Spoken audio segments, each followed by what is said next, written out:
லோக்சபா தேர்தல் நெருங்கி வரும் சூழ்நிலையில் தேர்தல் தேதி எந்நேரம் அறிவிக்கப்படலாம் என்று உள்ள நிலையில் அதிமுக, தேமுதிக, பாமகவை தங்கள் பக்கம் இழுத்து கூட்டணியை வலுவாக்கணும் அப்படிங்கிற எண்ணத்தில் இருக்குது. அதனால் தேமுதிக, பாமகவுக்கு ஆஃபர் கொடுக்கலாங்கிற முடிவோடையும் இருக்குது.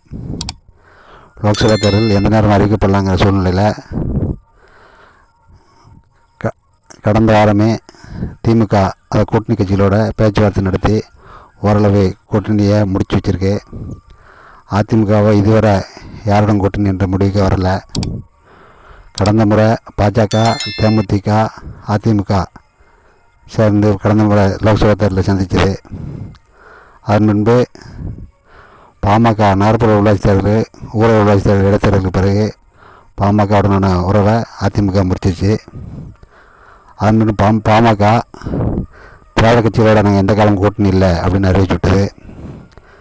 2021 சட்டமன்ற தேர்தலில் இடஒதுக்கீட்டை காரணம் காமிச்சு தேமுதிக அமமுகவுடன் கூட்டணி சேர்ந்து 2021 தேர்தலை சந்தித்து எந்த இடத்துலையும் வெற்றி பெற முடியல. கடந்த முறை தேமுதிக, பாமக, பாஜக, அதிமுக கூட்டணி சேர்ந்து லோக்சபா தேர்தலை சந்தித்து தேனியில் மட்டும் வெற்றி பெற முடிஞ்சது. மற்ற தொகுதிகளில் வெற்றி பெற முடியல.